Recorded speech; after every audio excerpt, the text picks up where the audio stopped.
여러분 혹시 비타민C 하면 뭐가 제일 먼저 떠오르세요? 감기 예방, 피로 회복, 피부 미백, 대부분 이렇게 말씀하시죠. 하지만 그건 비타민C의 진짜 힘 중 아주 일부분일 뿐입니다. 의사로서 말씀드리면 비타민C는 단순한 영양제가 아닙니다. 우리 몸을 안에서부터 복구시키는 수리공이에요. 문제는 많은 분들이 이 강력한 비타민을 제대로 못 쓰고 있다는 겁니다. 하루에 2알씩 챙겨 먹는데도 피부는 칙칙하고 잇몸은 자주 붓고 감기만 왔다 하면 바로 알아눕는 분들 계시죠? 그 이유는 단 하나, 비타민C를 제대로 못 드시는 겁니다. 즉 어떻게 먹느냐가 효과의 전부를 결정합니다. 비타민C는 우리 몸이 스스로 만들지 못하는 유일한 비타민이에요. 그래서 매일 음식을 통해 공급하지 않으면 하루만 해도 혈중 농도가 떨어집니다. 하지만 그만큼 즉각적인 변화도 줍니다. 피로감이 줄고 상처가 빠르게 아물고 심지어 혈압과 혈관 건강에도 큰 영향을 줍니다.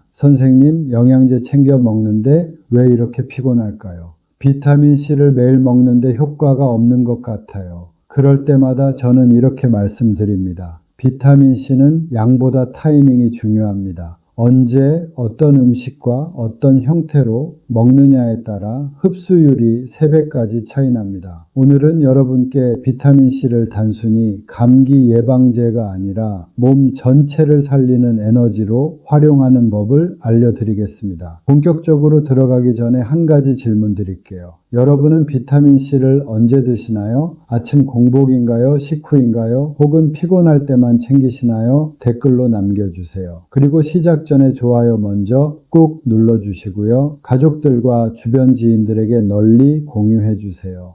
자, 그럼 지금부터 비타민C의 진짜 효능과 효과 3배 높이는 복용법을 차근히 알려드리겠습니다.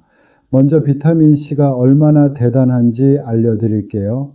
우리가 생각하는 것보다 훨씬 다재다능합니다. 단순히 감기 안 걸리게 해주는 비타민이 아니라 몸속 모든 세포를 보호하는 항산화 엔진이에요. 쉽게 말해서 비타민C는 몸속 녹을 닦아내는 청소부입니다. 우리 몸은 매 순간 산소를 쓰고 에너지를 만들죠. 그 과정에서 활성산소라는 찌꺼기가 생깁니다. 이 활성산소가 쌓이면 세포가 녹슬 듯 손상되고 결국 노화와 질병의 시작이 됩니다. 여기서 비타민C가 등장합니다. 이 비타민은 활성산소를 붙잡아 중화시키는 천연 소방수예요. 불이 번지기 전에 잡아주는 겁니다. 그래서 꾸준히 섭취하면 피로감이 줄고 염증이 완화되고 혈관이 깨끗하게 유지된다는 겁니다. 혈중 비타민C 농도가 높은 사람은 낮은 사람에 비해 심혈관 질환 발병률이 약 42% 낮다는 연구도 있어요. 심장은 끊임없이 피를 보내는 펌프죠. 비타민C는 그 펌프의 내벽을 닦는 역할을 합니다. 혈관벽이 상처나면 거기에 콜레스테롤이 달라붙어 염증이 생기는데 비타민C는 그 상처 회복을 돕습니다. 결국 비타민C는 혈관의 수리공이기도 한 셈이에요. 피부에서도 역할이 큽니다. 여러분 콜라겐 많이 들어보셨죠? 그런데 콜라겐은 비타민C가 있어야만 만들어집니다. 아무리 콜라겐을 먹어도 비타민C가 부족하면 몸은 그걸 합성하지 못합니다. 그래서 비타민C가 충분한 사람은 피부가 맑고 상처가 잘 낫습니다. 이건 단순히 미용이 아니라 세포 재생의 속도가 다르다는 뜻이에요.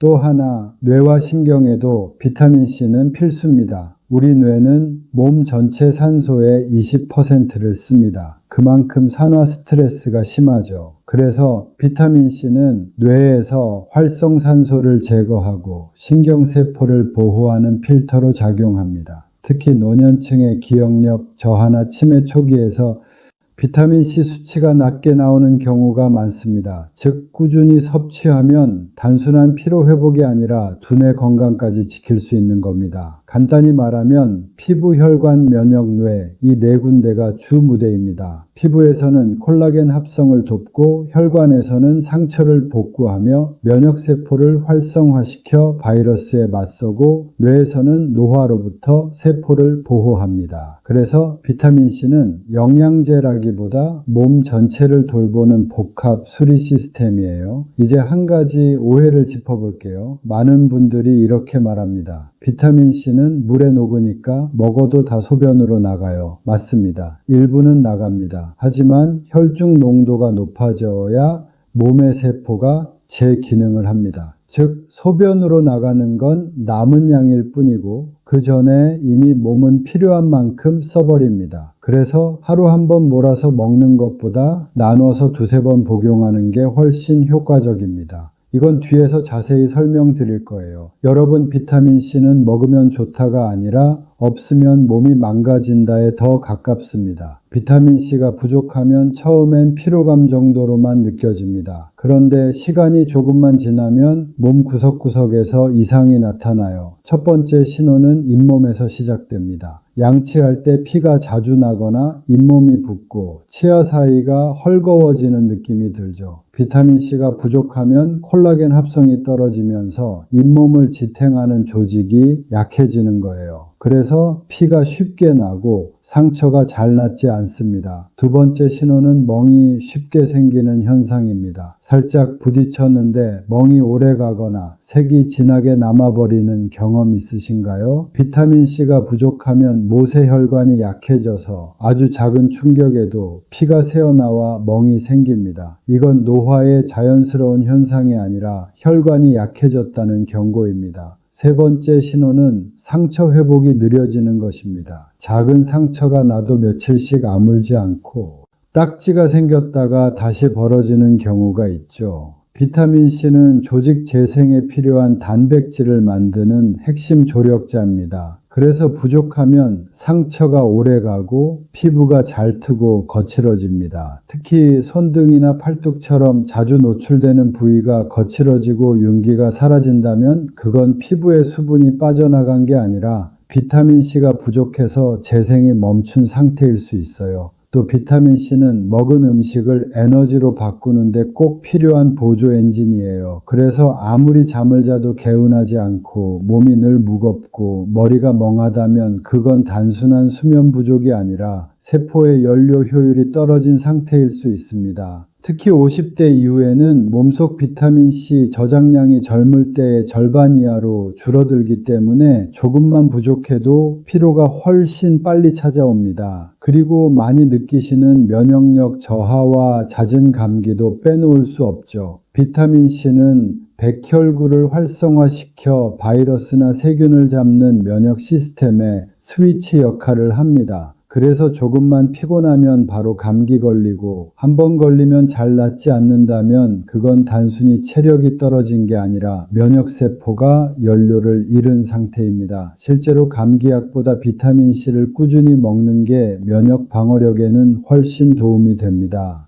그리고 우리 피부 미백에 꼭 등장하는 게 비타민C죠. 비타민C는 멜라닌 생성을 억제하고 피부 속 산화 스트레스를 막아줍니다. 그래서 부족하면 피부가 칙칙해지고 잡티가 늘어나고 자외선에 훨씬 쉽게 손상돼요. 특히 요즘 들어 얼굴이 어두워졌다 하는 분들은 햇빛 때문이 아니라 피부 속 항산 화력이 떨어진 결과일 가능성이 높습니다. 의외로 기억력이나 집중력 저해도 비타민C가 부족한 경우일 수도 있어요. 우리 뇌는 산화에 가장 취약한 장기입니다. 비타민C는 뇌의 보호막 같은 역할을 하죠. 그래서 부족하면 신경 전달 물질의 균형이 깨지고 생각이 흐릿하거나 단어가 잘 안 떠오르는 일이 잦아집니다. 이건 단순한 건망증이 아니라 뇌의 피로가 쌓이고 있다는 경고예요. 여러분, 이 중 한두 가지라도 해당된다면 오늘부터는 비타민C를 꼭 챙겨 드세요. 자, 이제 왜 챙겨 먹어야 하는지는 알겠죠? 그런데요, 이 비타민은 어떻게 먹느냐에 따라 흡수율이 3배 이상 차이가 납니다. 같은 양을 먹어도 어떤 사람은 피부가 맑아지고 피로가 사라지고 잇몸이 튼튼해지는데 어떤 사람은 이게 효과가 있나 싶을 정도로 아무 변화가 없어요. 그 차이를 만드는 게 바로 흡수율과 유지 시간입니다. 비타민C는 수용성, 즉 물에 녹는 비타민이에요. 이 말은 곧 몸에 오래 머물지 못한다는 뜻입니다. 먹고 2시간에서 3시간 지나면 혈중 농도가 최고점에 올라갔다가 그 뒤엔 빠르게 떨어집니다. 즉, 한 번에 많이 먹어도 대부분 소변으로 배출돼요. 그래서 나는 하루에 1000mg 한 알만 먹어요 하는 분들은 몸속 비타민C 농도가 낮은 상태로 지내고 있는 겁니다. 몸이 진짜 필요한 순간엔 이미 다 빠져나간 뒤죠. 그래서 비타민C는 한 번에 몰아서 먹는 게 아니라 2-3번으로 나눠 먹는 게 가장 좋습니다. 예를 들어 아침, 점심, 저녁에 각 500mg씩 나누면 하루 종일 일정한 농도를 유지할 수 있습니다. 비타민C가 계속 일할 수 있는 시간을 늘려주는 방법이에요. 혈중 농도를 유지해야 세포가 꾸준히 항산화 작용을 할 수 있거든요. 그럼 공복이 좋냐, 식후가 좋냐고 물어보시는데요. 흡수율은 거의 비슷하지만 안정성은 식후가 훨씬 낮습니다. 그래서 정답은 식후에 먹는 게 더 좋습니다. 공복에 먹으면 위산과 만나 일부 사람들에게 속쓰림이나 위장 자극이 생길 수 있어요. 특히 위가 약한 분들은 공복 복용이 부담될 수 있습니다. 식후에 먹으면 음식과 섞이면서 흡수 속도가 완화되고 위 자극도 줄어듭니다. 이제 형태별로 비교해 볼까요? 먼저 우리가 흔히 먹는 일반형 비타민C부터 설명드릴게요. 이건 가장 기본적인 형태예요. 비타민C 원료인 아스코르빈산을 정제나 가루 혹은 추업을 형태로 만든 겁니다. 물을 마시면 곧바로 녹아서 흡수되죠. 흡수는 빠르지만 문제는 너무 빨리 빠져나간다는 겁니다. 보통 먹고 2-3시간 후면 혈중 농도가 최고치에 올랐다가 그 다음엔 소변으로 거의 다 배출됩니다. 그래서 일반형 비타민C는 한 번에 많이 먹기보다 나눠서 자주 먹는 게 핵심입니다. 다음은 리포조말 형태. 혹시 리포조말 비타민C라는 말 들어보셨나요? 요즘 약국이나 온라인몰에서도 흡수율이 3배 높다 이런 문구로 많이 보이죠. 그런데 정작 물어보면 그게 가루인가요? 액상인가요? 이렇게 헷갈려 하시는 분들이 많습니다. 리포조말이란 형태가 아니라 기술이에요. 즉 비타민C를 몸에 더 잘 흡수되게 만드는 포장 방식입니다. 리포조말은 비타민C를 기름막으로 감싸 만든 기술이에요. 이건 최근 몇 년 사이에 인기가 많아졌는데 이유가 있습니다. 일반형은 물에 녹기 때문에 장벽을 통과하기 어려워요. 하지만 리포조말은 지방처럼 작동해서 장세포 속으로 쏙 새우며들어 들어갑니다. 그래서 흡수율이 90% 가까이 나오고 혈중 농도도 훨씬 오래 유지됩니다. 또 하나의 장점은 속이 편하다는 것이에요. 일반형 비타민C는 산성이 강해서 공복에 먹으면 속이 쓰린 분들도 있죠. 그런데 리포조말은 지방층으로 감싸져 있어서 위벽을 자극하지 않습니다. 그래서 위가 약한 분들이나 역류성 식도염이 있는 분들에게는 리포조말형이 훨씬 안전합니다. 마지막은 구미형이에요. 젤리처럼 씹어서 먹는 형태죠. 편하고 맛있지만 비타민C 함량이 상대적으로 낮습니다. 또 일부 제품은 당분이 많아서 혈당이 걱정되는 분들에게는 권하지 않습니다. 그래서 구미형은 보조용으로만 드시고 주 복용은 일반형이나 리포조말로 하시는 게 좋습니다. 여유가 되신다면 리포조말 형태를 추천드립니다. 요즘은 2000mg 이상 복용하는 분들도 많죠. 고용량 자체는 큰 문제는 없지만 신장이 약한 분들은 조심하셔야 합니다. 비타민C는 대사 과정에서 옥살산으로 분해되는데 이게 칼슘과 결합하면 결석 위험이 생깁니다. 그래서 하루 2000mg 이상은 장기 복용하지 않는 게 좋습니다. 성인 기준으로는 하루 1000에서 1500mg, 신장이 건강하지 않은 분은 500에서 1000mg 정도가 안전합니다. 지금까지 비타민C 흡수율을 높이는 법을 알아봤죠. 그런데 흡수율만큼 중요한 게 있습니다. 바로 무엇과 함께 먹느냐예요. 음식에도 궁합이라는 게 있잖아요. 좋은 궁합과 나쁜 궁합을 알려드릴게요. 먼저 최고의 콜라보를 말씀드릴게요. 혹시 철분제 드시는 분 계신가요? 비타민C는 철분을 같이 먹으면 흡수율이 무려 2배 이상 높아집니다. 특히 빈혈이 있으신 분들은 비타민C를 꼭 함께 드셔야 해요. 다음으로는 피부 재생에 좋은 궁합인데요. 바로 콜라겐입니다. 콜라겐은 단백질 덩어리입니다. 하지만 몸이 그걸 바로 쓰지 못하고 분해한 뒤 다시 합성해야 합니다. 그 합성을 도와주는 게 바로 비타민C예요. 그래서 콜라겐 제품을 드실 때 비타민C를 함께 먹으면 피부 재생 속도가 눈에 띄게 빨라집니다. 특히 저녁 복용이 효과적이에요. 이번엔 음식에 대해 얘기해 볼까요? 비타민C를 영양제뿐 아니라 음식에서도 얻는 게 중요합니다. 대표적으로 키위, 딸기, 귤, 파프리카가 좋아요. 이런 과일과 채소에는 식이섬유와 천연 플라보노이드가 있어서 비타민C가 몸속에서 더 천천히 흡수되고 오래 머물게 합니다. 즉 영양제의 효과를 붙잡아 두는 역할을 합니다. 그래서 저는 비타민C 하나에다가 귤 1개, 이 조합을 자주 추천드려요. 그리고 가장 기본적이고 필수적인 물, 비타민C는 물에 녹는 비타민입니다. 그래서 반드시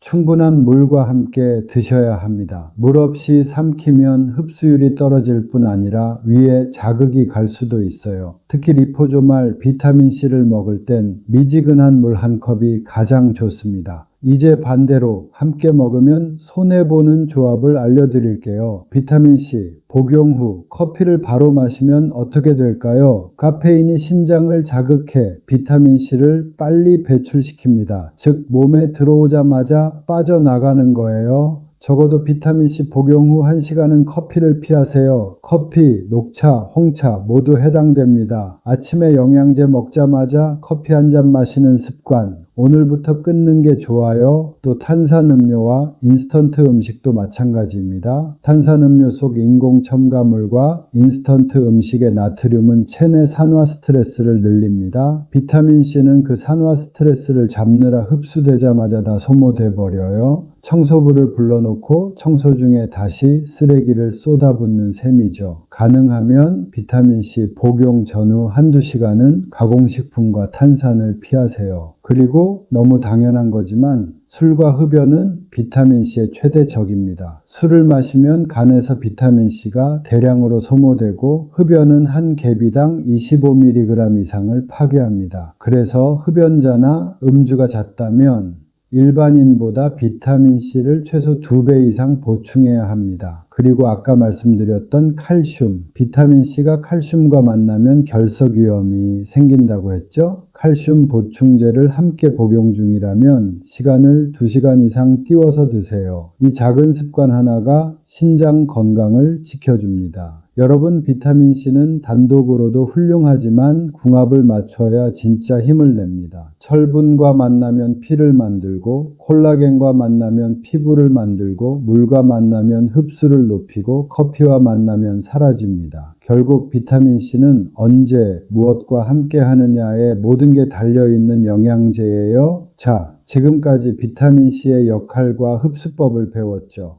이제 그걸 실제 생활에 적용해 보겠습니다. 아침, 점심, 저녁 이렇게 나눠서 어떻게 먹어야 하는지 말씀드릴게요. 먼저 아침은 비타민C의 첫 번째 골든타임입니다. 밤새 우리 몸은 산화 스트레스와 싸우느라 비타민C를 다 써버립니다. 그래서 아침엔 혈중 농도가 가장 낮아요. 아침 식사 직후 미지근한 물 1컵과 함께 비타민C 500mg을 드세요. 같이 먹으면 좋은 음식은 귤, 오렌지, 키위, 파프리카, 커피는 1시간 뒤에 마시는 게 좋습니다. 이 습관 하나로 아침 피로가 절반 이상 줄어듭니다. 다음 점심은요, 몸이 가장 활발히 움직이는 시간이에요. 비타민C는 세포의 엔진오일 역할을 합니다. 이 시기에 보충하면 에너지 대사가 빨라지고 식후 피로도 훨씬 덜합니다. 식사 후 30분쯤 비타민C 500mg을 다시 드세요. 같이 먹으면 좋은 건 철분제. 마지막 저녁은요, 하루가 끝나면 몸은 회복 모드로 들어갑니다. 이때 비타민C는 낡은 세포를 수리하고 피부, 근육, 혈관을 복원하는 일을 합니다. 그래서 밤엔 리포조말 형태가 좋습니다. 흡수가 천천히 진행되어 밤새 세포 재생을 돕습니다. 잠들기 1시간 전 리포조말 비타민C 500mg을 드세요. 물은 미지근하게 같이 먹으면 좋은 건 콜라겐 보충제. 이렇게 하면 피부 혈관 근육 재생 속도가 2배 이상 높아집니다. 수면 중에도 몸이 정화돼서 아침에 일어났을 때 눈의 피로가 덜하고 피부가 맑아진 걸 느끼실 겁니다. 특히 여성분들은 이 루틴 하나로 피부톤이 밝아지는 걸 직접 느끼실 거예요. 마지막으로 비타민C를 드실 때 조금 주의가 필요한 분들도 있습니다. 자신에게 맞는 방법으로 복용량을 조정해 주셔야 해요. 먼저 위가 약한 분들은 공복 말고 식사 후에 드시고 신장질환이 있으신 분들은 하루 1000mg 정도로 제한하세요. 그리고 아까 말씀드렸던 흡연자나 술을 자주 드시는 분들은 하루 2000mg 정도는 안전하게 드셔도 괜찮습니다. 마지막으로 당뇨병이 있으신 분들이에요. 이분들은 리포조말보다는 일반 비타민C 형태가 더 안정적입니다. 이렇게 자기 몸의 상태에 맞게 조금만 조정해도 비타민C의 효과는 훨씬 커집니다. 무조건 많이 먹는 것보다 내 몸에 맞게 먹는 것이 진짜 건강 비결이에요.